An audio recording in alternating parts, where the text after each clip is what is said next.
UGC NET yoga second paper Mundakopanishad में हम हमारे द्वितीय खंड के प्रथम पाठ के हम द्वितीय खंड करेंगे। प्रथम मुंडक के द्वितीय खंड। द्वितीय खंड, इसके पहले हम प्रथम खंड को अच्छे से हमने कर चुके थे। उस वीडियो को देखने के बाद आप इसको बहुत देखिए तो आपको अच्छे से कनेक्ट कर पाएंगे, समझ पाएंगे। द्वितीय खंड में यहाँ सच बात तो यह है कि वेद मंत्रों में विद्वानों ने बहुत से अनुष्ठान कर्म जैसे अश्वमेध इत्यादि यज्ञ कर्म, अश्वमेध आदि यज्ञ कर्म देखे हैं कि नहीं। उन तीनों वेदों के जो मंत्रों को उन्होंने बहुत अच्छे से समझाए हैं, यानी भांति भांति तरह से उसको समझाया गया है। अगर तुम अपनी मनचाही वस्तु को प्राप्त करना चाहते हो तो सदैव उन यज्ञ कर्मों का आचरण करते रहो। सत्कार्य करने वाले जो सत्कार्य करते हैं, सत्कार्य करने वालों के लिए इष्ट प्राप्ति का यह मार्ग है। तो सत्कार्य इष्ट प्राप्ति का कौन सा मार्ग है? अकॉर्डिंग टू मुंडकोपनिषद द्वितीय खंड के अनुसार प्रथम मुंडक के क्या बताया गया है? उन यज्ञ कर्मों का आचरण करते रहना है जो वेदों में बताए गए हैं। यह सत्कार्य करने वालों के लिए इष्ट प्राप्ति का यह मार्ग है अकॉर्डिंग टू मुंडकोपनिषद। जब अग्नि प्रज्वलित होकर उसकी ज्वालाएं धधक धधक उठे, तब उस अग्नि की दोनों ओर की जो करवटों के बीच के भाग में हम क्या करते हैं? घी की आहुतियों को प्रदान करने के लिए हमें कहा गया है। यानी कि जब अग्नि प्रज्वलित होकर उसकी ज्वालाएं धधक उठे, तब उस अग्नि की दोनों ओर की करवटों के बीच के जो भाग होता है, उस भाग में हम क्या करते हैं? घी की आहुतियां देने के लिए बताया गया है इस उपनिषद में। मेरी आवाज सबको क्लियर आ रही है ना? जिस मनुष्य का अग्निहोत्र अनुष्ठान दर्श, पौर्णमास, चातुर्मास, आग्रयन आदि आनुवंशिक यज्ञों से रहित हो और जहां अतिथि सत्कार न हो, होम न किया जाए या होम न किया जाता हो, वैश्वदेव न किया जाता हो, अनुष्ठानों में शास्त्रीय विधि में जो क्षतियां होती हो, तो वहां ऐसे लोगों के 7 लोक नष्ट हो जाते हैं अकॉर्डिंग टू मुंडकोपनिषद। अगर पूछे जाए कि 7 लोक कैसे नष्ट होते हैं और 7 लोक के बारे में, नष्ट होने के बारे में किस उपनिषद में बताया गया है, तो आप बोलोगे किसमें बोलोगे? मुंडकोपनिषद में। ये आपका एग्जाम पार्ट यहाँ बनती है, ये 7 जीविकाओं सर का जो ये बातें हैं। एक्चुअली में सर ये ऊपर वाले ये थोड़े क्लियर नहीं है। अग्निहोत्र अनुष्ठान दर्श पूर्णमास। अग्निहोत्र एक अनुष्ठान का नाम होता है जो आपको आप जब इसके जब आपने वेद इत्यादि का जो हमने जो इंट्रोडक्शन बताया था, और उसमें आपको पता है कि अग्निहोत्र यज्ञ किस एक तरह की यज्ञ होती है, आप इसको याद रखो। उसके विस्तार हम इसमें नहीं है इस उपनिषद में। पहले जैसे अश्वमेध यज्ञ होते थे तो उसके एक विस्तार आपको होता था विशेष तरह के। ऐसे आपको एक अग्निहोत्र यज्ञ उस समय बहुत ज्यादा मतलब करते ही थे उस समय। आज हम यज्ञ से ज्यादा करीब नहीं है, तो अलग अलग यज्ञ के नाम होते थे और उनकी विधियां अलग होती थी। जैसे पुत्रष्ठी यज्ञ, तो पुत्रष्ठी यज्ञ को अगर सही तरह से किया जाता था, जिसका नियम थे, तो पुत्र की प्राप्ति होती थी। लेकिन आज हम शायद उस तरह से नहीं कर पा, बहुत सी चीजें हमें पता भी नहीं है, नष्ट भी हो गए काफी चीजें।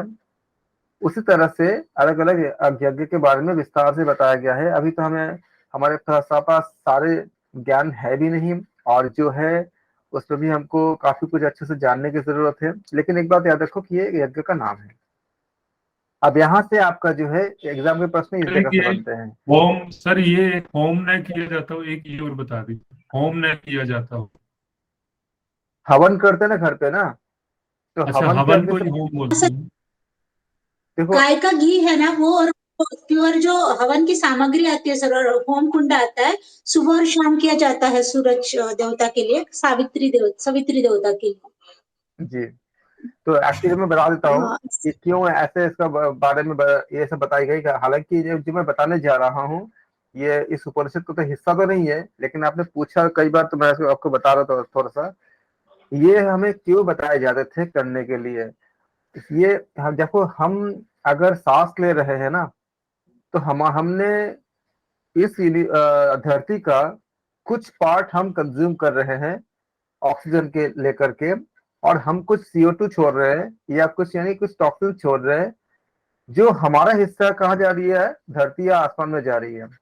तो अगर मैं अपने हिस्से का अगर भरपाई कर दूं, तो जो वातावरण में जो आपका जो मेरे द्वारा जो उत्पन्न किए गए जो मल है, उससे वो बैलेंस हो जाएगा। तो जब हम यज्ञ इत्यादि का अनुष्ठान करते हैं, हवन करते हैं, तो हवन में जिस तरह के जिस यज्ञ के लिए जिस सामग्री का वर्णन है, उसका साइंटिफिकली रिजल्ट ये होती है कि उसमें रासायनिक अभिक्रियाएं होती है, रिएक्शंस होती है।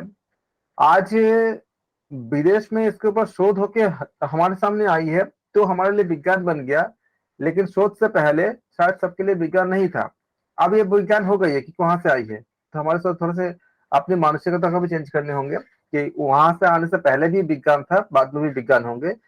होता क्या है, आप जब हवन इत्यादि करते हो, तो जिस तरह के सामग्रियों का वर्णन होते हैं जैसे ऐसे देने के लिए, अगर आप शुद्ध वो सामग्रियों से हवन करते हो, तो आपके जो वॉल होती है, दीवारें होती है घर के, ये पाया गया है सही तरह से करने के कि करीब 15 दिन से 1 महीने तक उसका असर रहता है, और जो बैक्टीरिया वगैरह होती है वो आपके घर पे चिपक नहीं पाते, आपके घर एकदम पूरा सुरक्षित रहता है, पहली बात।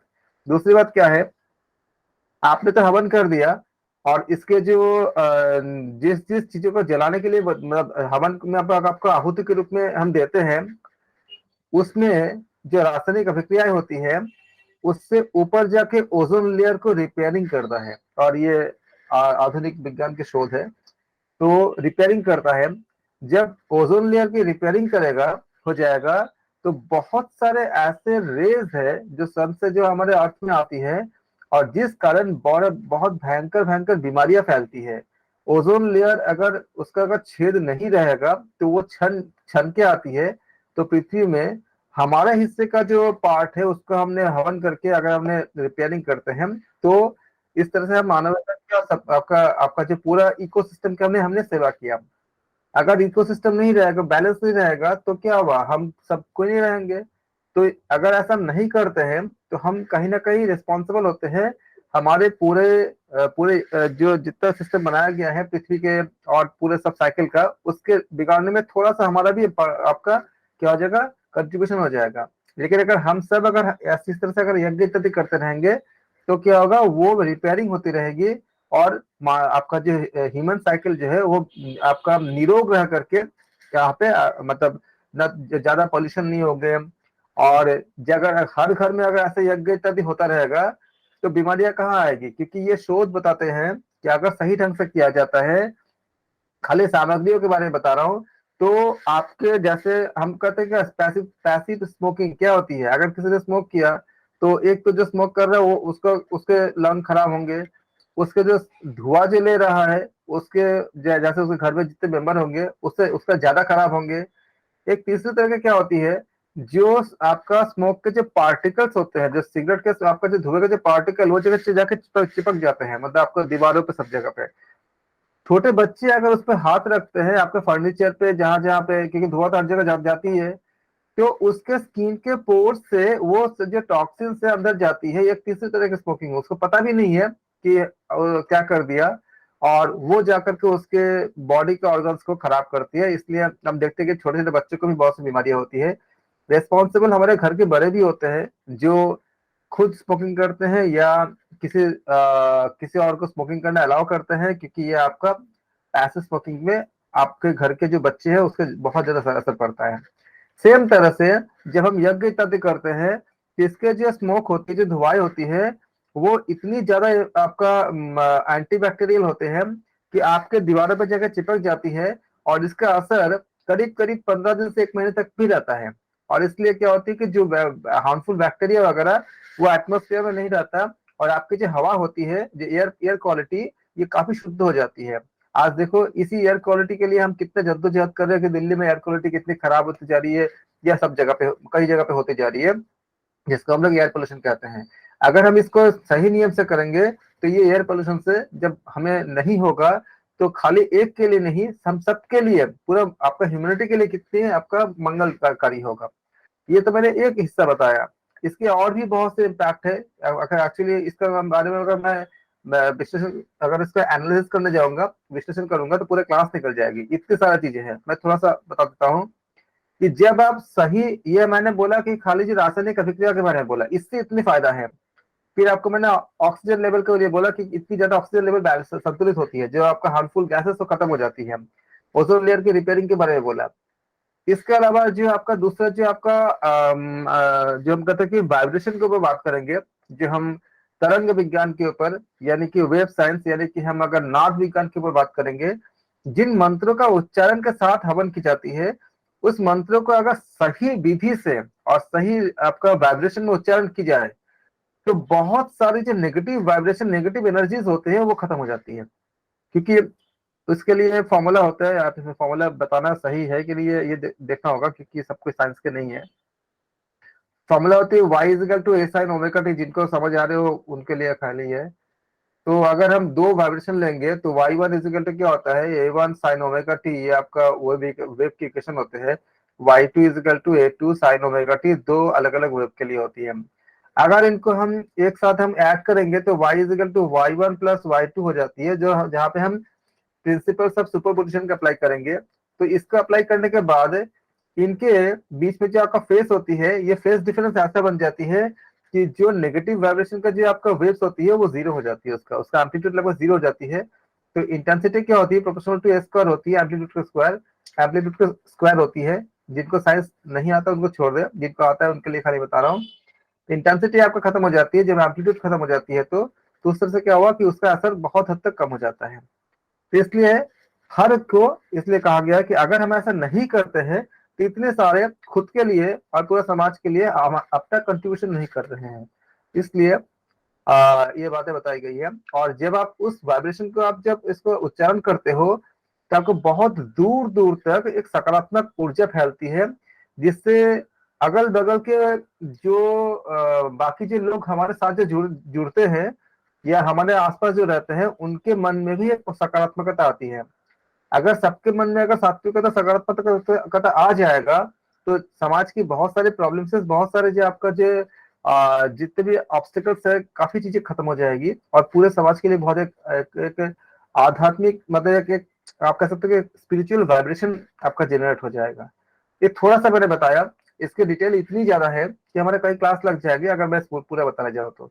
आपने 2-3 बार पूछा तो मैंने बताया आपको कि इसका क्या होती है। इसके बहुत अच्छी पूरा मेरे पास इसका रिसर्च पेपर्स है, पूरा पूरा इसका डिटेल है, पूरा विश्लेषण है, और पूरा मैथमेटिकल पूरा ट्रीटमेंट भी है। अगर कोई जानने वाला होगा तो मैं उसको दिखा भी सकता हूँ किस तरह से काम करता है ये। तो मैं थोड़ा सा बताया। तो सर ये पूर्व मीमांसा दर्शन में ये सब चीजें बताई गई है ना सर? क्या पे पूर्व मीमांसा में देखिए, मीमांसा में तो कुछ चीजें बताई गई है कि, लेकिन वो कोडेड रूप में बताई गई है कई चीजों को। और जो मैं बता रहा हूँ, ये आपका मीमांसा से तो थोड़े बहुत है ही, इसके साथ उन दर्शन को लेकर के जो पश्चिमी विज्ञान है, उसमें बहुत काम कर चीज चलती है। आप लोगों को पता नहीं है होता है, वो उसमें काम करते हैं। नासा अपने में लाखों डॉलर खर्च होते हैं, लेकिन वो सारी चीजों पे जो फोकस करता है, उसने स्टैब्लिश कर दिया कि द्वारकापुरी में जो सोने का जो कहा जाता था कि हमारे जो ग्रंथों में है कि भगवान कृष्ण ने पूरा सोने का द्वारकापुरी बनाए थे, और एक सर्टेन टाइम के बाद समुद्र में चला गया था। एक तरह की वेव होती है, उस वेव का यह फीचर होता है कि अगर आप उस वेव को अगर सैटेलाइट से भेजते हो, ये मान लीजिए ये आपका सागर का लेयर मान लीजिए है, और इसके अंदर कोई ऑब्जेक्ट मान लो ऐसे रखा हुआ है, कोई भी ऑब्जेक्ट रखा हुआ है ऐसे, और अगर आप इसको सैटेलाइट से ऊपर से एक तरह के खास तरह की अगर वेव भेजते हो, ये मान लो सैटेलाइट है, तो ये जिस भी वस्तु से टकरा के वापस टकराएगी, उसका जो किससे टकरा के, जो टकरा के वापस जाती है, तो इसमें एक फीचर होता है, जिस भी धातु से टकराएगा उस धातु को वो डिटेक्ट कर लेता है, पहचान लेता है कि कौन सी धातु है। और उससे, इसके बहुत हम साइंटिफिक लेवल नहीं जाएंगे, अगर आप लोग सब साइंस के स्टूडेंट होते मैं समझाता ही कैसे होता है, कैसे आपको ये डिटेक्ट कैसे करता है, लेकिन खाली इतना बता रहा हूँ कि एक खास तरह की आपका वेव होती है जो इस सैटेलाइट से छोड़ी जाती है, और समुद्र के अंदर या किसी जगह पे अगर टकराने के बाद वो वापस जब जाती है तो ये बता देता है कि किस धातु से टकरा के वापस गया। इसके मेथड से जब पता किया गया, जो लोकेशन बताई गई हमारे ग्रंथों में, उन्होंने स्टैब्लिश किया कि हाँ बिल्कुल है, सोने के आज भी है, द्वारकापुरी है और सोने का ही था, आज भी वो उस जगह पे है, लेकिन उसमें कुछ ऐसा मैकेनिज्म है कि आप उसको रिकवरी नहीं कर सकते, तो ये और रिकवरी संभव नहीं है, लेकिन तब भी था और अभी भी है। इसके बारे में आप लोग देख सकते हो, इंडिया टुडे में शायद 2007 या 2005 में ऐसा कुछ एडिशन था जहाँ पे निकला भी था, मैंने उसको एक बार कहीं मुझे मिल गया था, कहीं से मैंने देखा भी था, उसमें बहुत विस्तार से निकाला भी था उन्होंने। इसको आप लोग अगर चाहो तो अवेलेबल होंगे, आप इसको स्टडी कर सकते हो। तो कहने का मतलब ये है कि ये पाश्चात्य विज्ञान के शोध और जो आप दर्शन बता रहे हो उसके साथ साथ मेटाफिजिक्स भी होती है, मेटाफिजिक्स में यही सब काम की जाती है। तो क्योंकि मैं इन्हीं सब चीजों से मैं पूरा हमेशा मेरा मतलब सारा मतलब मैं घिरा रहता हूँ, तो मैं इसके सारे बहुत सी चीजें हमें पता है। अगर आप लोग इसके बारे में जानने के उत्सुक होंगे तो मैं इसका, अगर विज्ञान को समझने में सक्षम होंगे, तो पूरा मैथमेटिकल ट्रीटमेंट के साथ भी मैं कह सकता हूँ कि ये कैसे किस तरह से काम करता है। तो ये हमने देखा हमने कि इस यज्ञादि के साथ, यहाँ से आपको एग्जाम में तो ये सब नहीं आएंगे, आपको जानने के लिए आपने जिज्ञासा था, मैंने थोड़ा सा बताया आपको, ताकि आप आगे और सर्च करो, आगे आगे और जानने की कोशिश करो। अगर हमारा इसके ऊपर क्लास करना चाहोगे तो हम अलग से कर लेंगे एक साथ एक क्लास, खाली इन्हीं सब चीजों के ऊपर, मेटाफिजिक्स के ऊपर। लेकिन आपको फिजिक्स का नॉलेज होना जरूरी होगा, नहीं तो मेरे बात आप समझ नहीं पाओगे। इस यज्ञाग्नि की 7 जिव्याएं क्या होती है? काली, इसको याद करना, ये एग्जाम क्वेश्चन है आपका।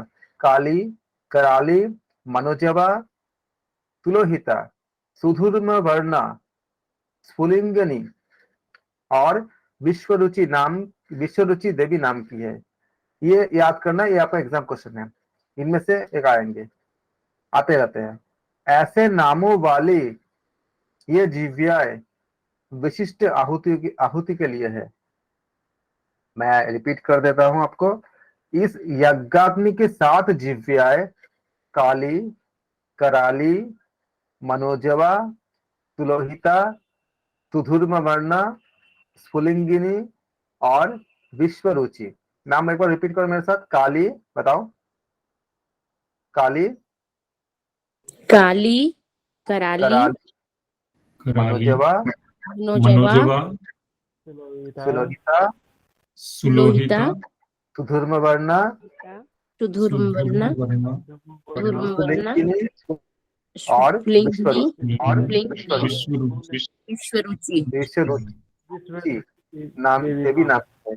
इन नामों को याद कर लेना, बहुत ज्यादा आपको मतलब हेल्प मिलेगा जो एमसीक्यूज करेंगे। हम जल्दी नया एमसीक्यूज लॉन्च करने वाले हैं जो आपको बहुत अच्छे आपके लिए परिणाम होंगे एग्जाम्स के लिए, लेकिन आप इसको रेडी करके रखना। जैसे योग दर्शन में आपने किया ना, इतना आश्चर्य अपने आप लोगों ने सच में बहुत अच्छा किया, दोनों पार्ट में। पिछले पार्ट भी अच्छा किए थे, आज भी बहुत अच्छा किया, और एक लास्ट पार्ट होगा उसमें भी आप लोग, मुझे पता है आप लोग बहुत अच्छा करोगे। ऐसे ही इसको भी तैयार करना, क्योंकि जब भी हम इसको भी एक बहुत लंबी सीरीज हम बहुत जल्दी लॉन्च करेंगे। ऐसे नामों वाली ये जिव्याएं विशिष्ट आहुतियों के लिए है। पढ़ाई, पता है पढ़ाई ऐसे ही होती है, खाली कुछ चीजें को वो करना नहीं होती है, ये सब मुझे जानना होता है कैसे साइंटिफिकली काम करता है, आपके लाइफ के लिए क्यों जरूरी है, क्यों हमें ये बताया गया था ऐसा करना है ऐसा नहीं करना है, उसका क्या काम है। ये सब चीजें बहुत विस्तार से जानने होते हैं, तभी जाके आपको उस चीज को आप आगे फॉरवर्ड कर सकते हो। चारों ओर घूमती हुई इन तेजस्वी अग्नि ज्वालाओं में शास्त्र विहित समय पर जो मनुष्य अग्निहोत्र का अनुष्ठान करता है, उस मनुष्य के लिए ये आहुतियां सूर्य किरणों में रूपांतरित हो जाती है। प्रश्न बन गया आपका एक प्रश्न कि सूर्य किरणों में मनुष्य की आहुतियां सूर्य किरण में कैसे रूपांतरित हो जाती है। तो यहाँ पे एक बात देखो क्या लिखा है, शास्त्र विहित, इसी के बारे में बार बार बोल रहा था आपको कि इसके एक नियम होते हैं, अगर आपने वेव साइंस को पढ़ा है, जैसे बाण तो भौतिक आसपास होते थे, एक्टिवेट करने के लिए उसको मंत्रपूत करते थे। मंत्रपूत क्या होती है? एक खास वाइब्रेशन में हम इसको आ, उसको हम क्या करते हैं, एक खास तरंग की जो वाइब्रेशन होती है उसको हम उसमें हम ट्यूनिंग करते हैं। आप लोगों में से कोई नाम सुना है रेजोनेंस किसे कहते हैं? रेजोनेंस, रेजो, सुना है। इसका अनुनाद कहते हैं हिंदी में, अनुनाद। हम्म, ये करता क्या है? ये मान टंकार लो जो आती आप, है ना जैसे। हाँ जी बिल्कुल, सर कैसे जिस ऑब्जेक्ट, प्रकार रेकी चिकित्सा होता है सेम उसी तरह ये कार्य करती है। हाँ जी, मान लीजिए गिलास है, ठीक है, इस गिलास का, इसको हम मान लिया ग्लास मान लेते हैं, इसको मान लिया ऑब्जेक्ट की तरह है हम, इसका अपना एक वाइब्रेशन होता है, नेचुरल वाइब्रेशन है, इसके जितने पार्टिकल से बनी हुई है ना, मॉलिक्यूल से, वो इसका एक नेचुरल वाइब्रेशन है। अगर मैं वाइब्रेशन मतलब फ्रीक्वेंसी, फ्रीक्वेंसी से आप समझते हो ना, कंपन जिसे कहते हैं, एक सेकंड में जितने कंपन होती है उसको हम फ्रीक्वेंसी कहते हैं, आवृत्ति कहते हैं हिंदी में इसको। अगर मान लो कि इस ग्लास के जो वाइब्रेशन है, ये मान लो कि 70 हर्ट्स, हर्ट्स मतलब क्या होती है, इसकी यूनिट होती है हर्ट्स या पर सेकंड, HERTZ, हर्ट्स, या फिर पर सेकंड भी कहते हैं इसको, दोनों मतलब कुछ भी हो सकते, ले सकते हो। अगर ये 70 हर्ट्स मान लो अगर है, अगर मैं बाहर से किसी और तरह से, अगर मैंने 70 हर्ट्स के वाइब्रेशन हमने क्रिएट कर दिया, तो दोनों वाइब्रेशन जब जाएगा, इसका एक तरंग अपने आप निकल रही है, और अगर मैं बाहर से एक और तरंग मैंने पैदा किया, इसको भेज दिया, जिसकी वाइब्रेशन सेम इसकी इक्वल है, तो इसके जो वेव है, मान लो कि ऐसे चल रहा था पहले, अब मैंने इसको एक नया सेम 70 में ही हमने भेजा हमने, तो मैंने एक 70 का एक और भेज दिया, तो ये दोनों मिला के क्या हो जाएगा, एक एडअप होकर नया वेव, ये दोनों गायब हो जाएंगे और इसको मिला के एक नया वेव बन जाएगा। इसके एम्पलीट्यूड, इसका आयाम कहते हैं, जो ऊपर जा रही है ना, इसका आयाम कहते हैं, इसका एम्पलीट्यूड कहते हैं। इसकी एम्पलीट्यूड बहुत ज्यादा बन जाएगी, और इतनी ज्यादा इसका नेचुरल फ्रीक्वेंसी, आपका जो वाइब्रेशन था, इतनी ज्यादा हो जाएगी कि गिलास टूट जाएगा। जो तानसेन जी कहते थे पहले कि हमने संगीत के द्वारा गिलास बर्तन को पूरा तोड़ देते थे, पॉसिबल है कि अगर आप उसी वाइब्रेशन को जनरेट कर सके, तो आपका जो भी, उसको बिना छुए आप इसको तोड़ सकते हो।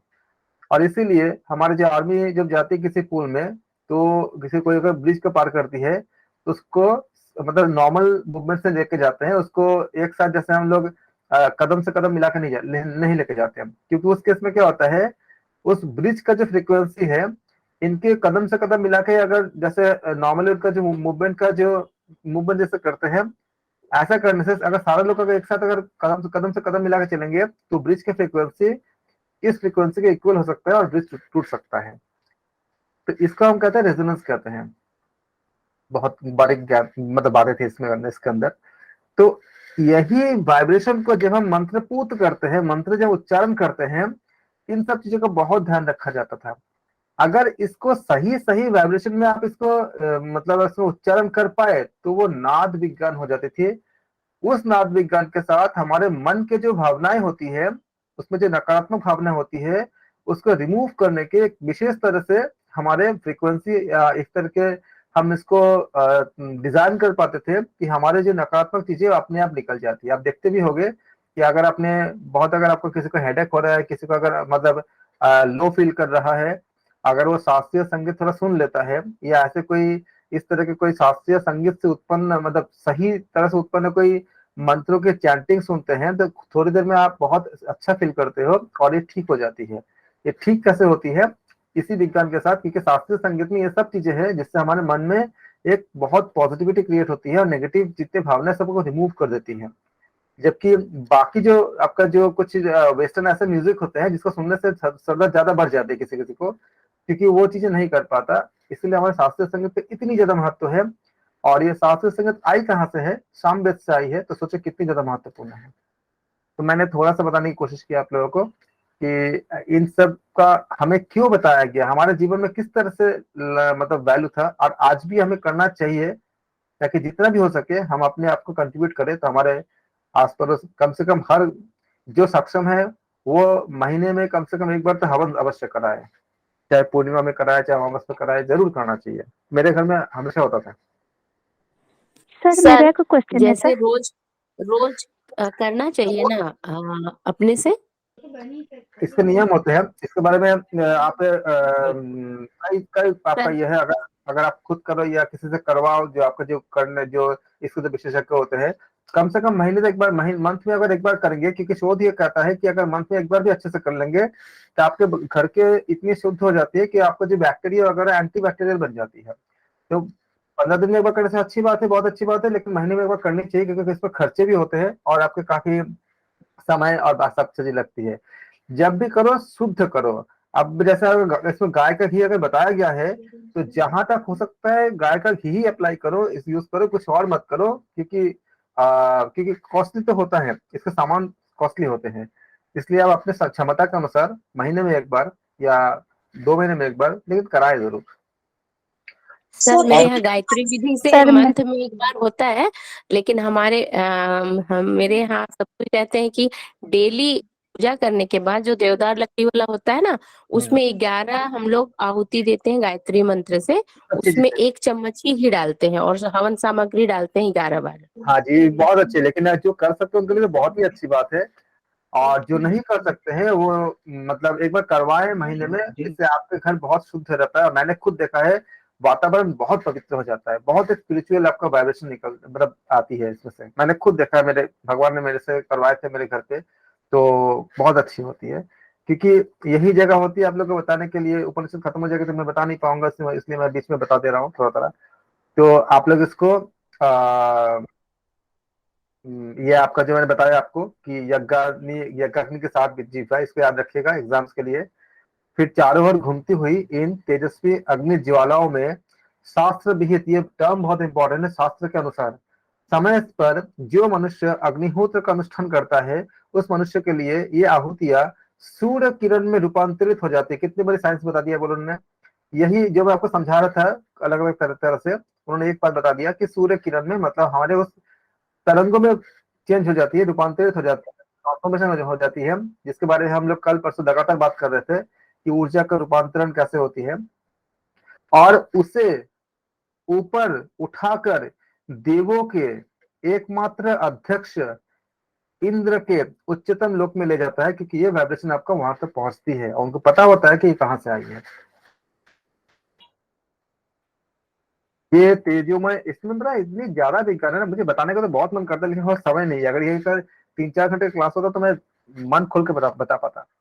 ये तेजोमय आहुतियां उसको ये तेजोमय आहुतियां उसको आओ आओ, अपने कर्मों के परिणाम स्वरूप यह स्वर्गलोक तुमने प्राप्त किया है। जब हमारी मृत्यु होती है तो यही आहुतियां, यही हमारे कर्म हमें बुलाते हैं। जब हमारे आत्मा जब शरीर छोड़ता है, यदि मोक्ष मिल गया तब तो उत्तम बात है, अगर नहीं मिलता है तो ये तेजोमय आहुति है, उसको बोलते हैं आओ आओ, अपने कर्मों के परिणाम स्वरूप स्वर्गलोक तुमने प्राप्त किया है। ठीक वैसे ही जैसे अगर आपने बहुत मतलब पर्याप्त अमाउंट अगर आपने पहले अगर आपने किसी होटल के लिए बुक कर दिया आपने, और जब आप पहुंचते हो तो आपको सब वेलकम करते हैं। क्यों करते हैं? क्योंकि आपने इतना पैसा देकर उसे बुक कर दिया है। एक्चुअली ये कर्म हुआ आपका। सेम तरह से जब हम इस तरह के हम करते जाते हैं पूरा जीवन भर, तो ये इकट्ठा होता है और फिर हमें प्राप्त होता है। तो ये कहते हैं, एग्जाम क्वेश्चन बन गया आपका, नोट करेंगे। ये तेजोमय आहुतियां उसको आओ आओ, अपने कर्मों के परिणाम रूप में यह स्वर्गलोक तुमने प्राप्त किया है, ऐसे अच्छे अच्छे शब्दों से उनका अभिनंदन करती हुई, उसके प्रति बहुत आदर भाव प्रकट करती हुई, ये सूर्य किरणें क्या होती है? प्रकट करती हुई सूर्य किरणों में कौन रूपांतरित हो जाता है और उस यज्ञकर्ता को स्वर्ग में ले जाता है, जो हमारे कर्मों के परिणाम स्वरूप। इसलिए हमें करना ही चाहिए, अवश्य करना चाहिए। हर किसी को जो खुद नहीं कर सकते वो करवाना चाहिए, और योग्य ब्राह्मण से कराना चाहिए, अयोग्य ब्राह्मण से न कराए। इसके लिए आपको ढूंढना पड़ेंगे अच्छे से। 18 ऋत्विज के समूह जिनको अच्छे वेदों का ज्ञान हो, जो परिपक्व हो और जो समर्पित हो, ऐसे ब्राह्मण से आप जरूर कराएं। ऐसे ब्राह्मण बहुत ज्यादा कल्याणकारी होते हैं, हमारे खुद के लिए, समाज के लिए, सबके लिए आवश्यक है। 18 ऋत्विज के समूह यज्ञ में यजमान, यजमान पत्नी और अन्य 16 यज्ञ सहायक, इनके द्वारा किए जाने वाले यज्ञ रूपी तरापे तो दुर्बल है। यह निर्दिष्ट यज्ञ तो निम्न कोटि के कर्म की ही है। फिर बताते हैं, ये जो यज्ञ है, यज्ञ तो है, भगवत गीता में भी बताया गया है कि मैं एक बार और गीता के एक और चैप्टर को ले लूंगा, बताऊंगा 17 चैप्टर के ऊपर, आपको बहुत अच्छे लगेंगे। तो ये भी यज्ञ है लेकिन निम्न कोटि के है। जो मूढ़ लोग इस निम्न कोटि के कर्मों को श्रेयस्कर मानकर अर्थात कल्याणकारी मानकर उनकी प्रशंसा करते हैं, वे बार बार वृद्धावस्था और मृत्यु के दुख भोगते हैं। क्योंकि हम पहले भी बात कर चुके थे, ये एक सर्टेन टाइम तक ही रहता है, फिर जब कर्मों का फल खत्म होती है इसका, तो हमको फिर से वापस आने पड़ते हैं। मैंने बताया था आपको कि एक बार अर्जुन ने कृष्ण से बोले थे कि एक चींटी कहीं जा रहा था, उस चींटी का एक टांग टूटा हुआ था, बहुत तकलीफ में था। तो और सामने नारायण मतलब श्री कृष्ण खड़े थे, तो अर्जुन ने बोला कि आपके रहते हुए इसको देखो कितना तकलीफ हो रहा है, क्या कुछ हम इसको कर नहीं सकते? तो तब नारायण श्री कृष्ण बोलते हैं, ये जो चींटी आप देख रहे हो, इसका एक पैर टूटा हुआ है, ये 16 बार इंद्र बन चुका है, 16 टाइम्स। लेकिन कर्मों के आपको साइकिल में घूम करके फिर सुख दुख मिलके अब ये देखो चींटी बन के जा रहा है जिसका इतना पैर टूटा हुआ है। इसीलिए बोलते हैं कि निम्न कोटि के हैं, क्योंकि ये सुख और दुख दोनों भोगाते हैं और कर्मों के फल खत्म होने पे फिर से वापस आने पड़ते हैं। ऐसे कुछ लोग हैं जो अज्ञान में ही डूबे हुए हैं, फिर भी वे मूर्ख लोग अपने आप को धीर, विवेकी और पंडित यानी सर्वज्ञ मानते हैं। ऐसे कुछ लोग हैं जिनको वास्तव में अज्ञान में डूबे हैं, लेकिन उनको लगता है कि वो ज्यादा मतलब पंडित है या ज्यादा बेहतर है। ये उपनिषद में बताया गया है। ऐसे लोग एक दूषण से दूसरे दूषण में जाया करते हैं और अंधे आदमी के द्वारा प्रेरित अंधों की तरह चारों ओर भटका करते हैं। जैसे कि अगर आप किसी ब्लाइंड पर्सन से कुछ पूछा जाए और किसी को खुद नहीं पता है, तो उसके बातों को सुन के अगर फिर भटका जाए तो जो हालत होती है ठीक वैसे। कई प्रकार के अज्ञान में डूबे हुए ये लोग बच्चों की तरह मूर्ख होते हुए भी हम तो धन्य धन्य हो गए ऐसा झूठा गर्व करते हैं। पर वास्तव में ऐसे लोग आसक्ति से ही काम करने वाले हैं और आत्मज्ञान के सही मार्ग को नहीं जानते। किसके बारे में बताया जा रहा है? जो लोग ये सोचते हैं कि इस तरह से यज्ञ इत्यादि करके या ऐसे काम करके हमें श्रेष्ठता प्राप्त हो रही है, उन लोगों के लिए, क्योंकि श्रेष्ठता तो प्राप्त तो होगी लेकिन एक समय के बाद जब खत्म हो जाएगी फिर से साइकिल में आना पड़ेगा। उनको ये ज्ञान नहीं है, इसलिए वो झूठा गर्व करते। इसलिए कहा गया कि झूठा गर्व करते कि मैंने ऐसा ऐसा पुण्य किया, पुण्य का फल जब खत्म होगा फिर से आना पड़ेंगे, इसलिए उनको मूर्ख कहा गया है। इसलिए उनके किए हुए कर्मों के फल भोगने के बाद क्या बोल रहे हैं, कर्म के फल मिलेंगे, उनको वेलकम करेंगे, लेकिन उनके किए गए कर्मों के फल भोगने के बाद दुखी हो जाते हैं और स्वर्ग निवास के अधिकार को गवा देते हैं क्योंकि कर्म का फल समाप्त हो चुका है। इसीलिए उनको बताया गया है कि वो मूर्ख है, क्योंकि उन्होंने एक शॉर्ट टर्म के लिए चुना पुण्य को, और पुण्य खत्म होने के बाद जैसे एक बार आपको पैसा खत्म हो जाएगा तो आपको होटल छोड़ने पड़ेंगे, ठीक उसी तरह से जब पुण्य खत्म होते हैं तो हमें वो जगह छोड़ने पड़ते हैं। तो इसलिए कहा गया कि ऐसा कुछ हो जो कभी छोड़ना ही ना पड़े, तो वह है पूर्ण समर्पण जो हम लोग कहते हैं। इसके में आगे कहते हैं कि कुछ अत्यंत मूर्ख लोग यज्ञ अनुष्ठान आदि, इसलिए कहा गया ना भगवद गीता में अर्जुन से कहते हैं कि अर्जुन तुम तीनों गुणों से ऊपर उठो, क्योंकि वेद तीनों गुण को ही देता है, तुम इससे भी ऊपर उठो। निस्त्रय गुण हे अर्जुन, त्रैगुण्य विषयम वेद, निस्त्रय गुण हे अर्जुन। अर्जुन तुम तीनों गुणों से ऊपर उठो क्योंकि वेद 3 गुण को ही देता है। इस अत्यंत मूर्ख लोग यज्ञ अनुष्ठान आदि इष्ट कर्मों और गृह उद्यान निर्माण इत्यादि लोकहित के कार्य को अर्थात आपूर्ति को ही सबसे श्रेष्ठ समझते हैं क्योंकि उनको उससे पुण्य मिलती है, और पर उनको ये पता नहीं है कि इससे भी अधिक उत्तम काम है, इससे भी अधिक उत्तम काम करना संभव है। ठीक है, अपने सत्कर्मों से वे कुछ समय स्वर्ग सुख तो भोग लेते हैं, पर वहां नियत समय, जब आपका समय पूरा होती है, नियत समय पूरा करके क्या होते हैं, इस मनुष्य लोक में, मनुष्य योनि में, अथवा कभी कभी इससे भी निम्न योनि में, पशु इत्यादि योनि में वापस लौट जाते हैं। जो मैं बता रहा था आपको कि श्री कृष्ण ने चीटी के देख करके जो बताए थे, इसी को देखो उपनिषद में भी बताया गया है, और भगवत गीता के चैप्टर कुछ है और इसमें भी समझाए गए हैं। हम जल्दी गीता भी फिर से पढ़ेंगे। जो लोग शांत और विद्वान है, अब बता रहे हैं कि जो लोग विद्वान है वो क्या करते हैं, वो भिक्षा मांगकर जीने वाले हैं। क्योंकि भाई ये जीवन कितने साल की है, हार्डली, जैसे आप 3 घंटे का पेपर देते हो एग्जाम में ना, वो 3 घंटा आपको पूरे जीवन को डिसाइड कर देता है कि क्या बनेंगे आप, कैसे आपका जो रिजल्ट होगा उससे आपको तय करता है कि आपको आगे का कुछ रास्ता कुछ हद तक तय करता है। उसी तरह से जब हम यहाँ 50 60 70 साल 80 साल जितने साल के लिए हम दुनिया में आए हैं, ये तय कर देता है कि आगे आने वाले लाखों साल कैसा होगा। क्योंकि 84 लाख योनि में भटक सकते हैं, या फिर मोक्ष पा करके हमेशा हमेशा के लिए हम विलीन हो सकते हैं प्रभु में, ब्रह्म में। ये बस कुछ जो 50 60 70 ईयर्स है। क्या फर्क पड़ता है इस 50 60 70 ईयर्स में, अगर हम थोड़ा सा गरीब होकर जी लेते हैं, अगर हम थोड़ा सा तकलीफ में जी लेते हैं, लेकिन अगर सत्कर्म करके जीते हैं, अगर हमें जन्म मृत्यु के बोझ से हम मुक्त हो जाते हैं, तो वो ज्यादा, बहुत ज्यादा फायदेमंद नहीं है। अगर बशर्ते इसके कि कुछ गलत काम करके, कुछ पैसा कमा के, कुछ दूसरे तरह से करके हम अपने समय को नष्ट कर रहे हैं।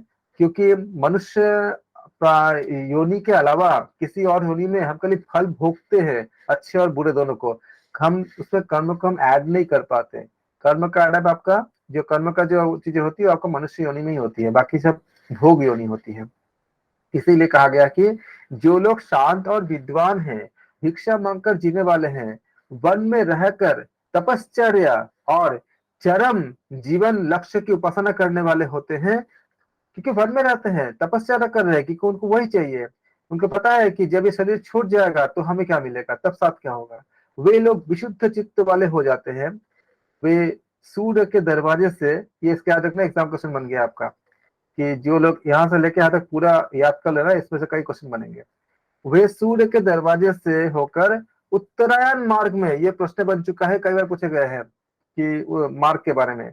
वे सूर्य के दरवाजे से होकर उत्तरायण के मार्ग में, जहां वह शाश्वत और अविनाशी पुराण पुरुष, यानी क्या है उसका नाम, क्या है, हिरण्यगर्भ। हिरण्यगर्भ का एक और नाम अकॉर्डिंग टू मुंडक उपनिषद क्या है, पुराण पुरुष। याद रखना, पुराण पुरुष रहते हैं, वहां चले जाते हैं। बात एक ही है, हर जगह पे एक ही बात बताई गई है, उस ब्रह्म को प्राप्त होते हैं। और इस बात को भगवद गीता में बहुत बेहतरीन अच्छे तरह से बताए गए हैं। हम पढ़ेंगे चैप्टर 17 और 16 पढ़ेंगे, इसमें हम देखेंगे कि वहाँ किस तरह से चीजों को समझा है, तमोगुण सत्वगुण रजोगुण के बारे में अलग अलग। आप बहुत अच्छा लगेगा जब हम 17 पढ़ेंगे, तो आप बहुत कुछ समझ पाओगे। तो ये हमने देखा हमने कि जो लोग विद्वान हैं वो कैसे रहते हैं। भगवद गीता में एक बात और कहा गया है कि जो मुनि होते हैं, जो सेम बात ही कहा गया है कि वो किसी भी तरह से उनका जीवन कैसे यापन करते, उनके लिए मायने नहीं रखता कि राजा के भेष में है कि आपका भिक्षु के भेष में है। भगवान बुद्ध तो पूरा राजा ही तो थे, लेकिन सब कुछ छोड़ के क्यों गए। मीराबाई तो आपका इतनी बड़े आपका राजपाट था, सब कुछ छोड़ के क्यों गए श्री कृष्ण नारायण के लिए। ये क्या होती है, उनको समझ आता है, इसलिए वो ऐसे मनुष्य को विद्वान कहा गया है। बाकी जिनको पुण्य से खाली मतलब है, कुछ टाइम बाद दोबारा वापस आएंगे, उनको कहा गया है कि वो मूर्ख लोग हैं, अकॉर्डिंग टू मुंडक उपनिषद। आप लोग पूरा याद करेंगे, याद रखेंगे, एग्जाम में अगर आएगा तो आपको टू द पॉइंट बताएंगे। कर्म से प्राप्त करने योग्य लोकों के स्वरूप को अच्छी तरह परख कर, अर्थात यज्ञादि के स्वरूप को पहचान कर, ब्राह्मण मतलब ब्राह्मण यहाँ पे क्या मतलब है, ब्रह्म जिज्ञासु, ब्राह्मण को त्याग का आचरण करना चाहिए। त्याग मतलब जितना मिल जाता है उससे संतुष्ट होना और ज्यादा लालच नहीं करना। और इसके बारे में मैं अगले किसी एक समय आपको एक स्टोरी बताऊंगा कि चैप्टर 9 में बताया गया है कि जो मनुष्य है अर्जुन, जो मनुष्य मेरे को पूरा समर्पित कर देता है, मेरे पर पूरा निर्भर हो जाता है, तो योगक्षेमम वहाम में हम, मैं उसको योग को पूरा उत्तरदायित्व ले लेता हूँ, उसके अंदर योग को पोषण करता हूँ और उसके पूरा कंप्लीट मतलब योग को पूर्ण प्राप्त करने तक का पूरा दायित्व का वहन करता हूँ। योगक्षेमम वहाम में हम, इस बात को एक ब्राह्मण थे जिन्होंने खाली गीता पाठ करके उनका जीविका चलती थी। एक बार उनको किसी बगल के जिस गांव में रहते थे उसके बगल वाले के जो गांव थे वहां से उनको बुलावा आया। उनके घर में बहुत दरिद्र था, मतलब बहुत मतलब कमी थी, मतलब उनके पास खाने को का अनाज नहीं था और बहुत गरीबी में चल रहे थे। तो वो बगल के उसमें गए, नगर में गए और जब उन्होंने सुनाया सारा चीजें गीता को, भगवद गीता के चैप्टर 9 को सुनाया, चैप्टर 9 के श्लोक नंबर 22 आप अभी चाहो तो अभी देख लो, योगक्षेमम वहाम्यहम लिखा हुआ है, चैप्टर नंबर 9 श्लोक नंबर 22। तो उन्होंने पूरा सुनाया और सुनाने के बाद जब उनको बहुत अच्छे अच्छे मतलब सारे सामग्रियां मिले तो उन्हें बहुत खुश हुए। लेकिन उस समय रात को इतनी ज्यादा बारिश होने लगी, इतनी ज्यादा तूफान आ गया कि वो वहां से मतलब असंभव था निकलना। और घर पे कई दिन से खाना नहीं मिला था और उनके ब्राह्मणी जो है, उनके पत्नी जो है, धर्म पत्नी, खाना नहीं खाए थे, बहुत बच्चे भूखे थे, बहुत परेशान थे। तो उनको बहुत ना उनको दुख हुआ अंदर से। तो उन्होंने लगा कि भगवान ने लिखे हैं कि योगक्षेमम वहां में हम, मैं बहन करता हूँ, तो आप बहन कहाँ कर रहे हो? ये देखो मेरे पास तो सारा कुछ है लेकिन मैं घर पे तो जा ही नहीं पा रहा हूँ और मेरे पत्नी सारा मतलब इसको नहीं, इतना भूखे है। तो उन्होंने क्या किया, उस लाइन को अपने उससे कलम से काट दिया और जो वहां में हम शब्द था उसमें ददा में हम कर दिया कि मैं देता हूँ, मैं बहन नहीं करता।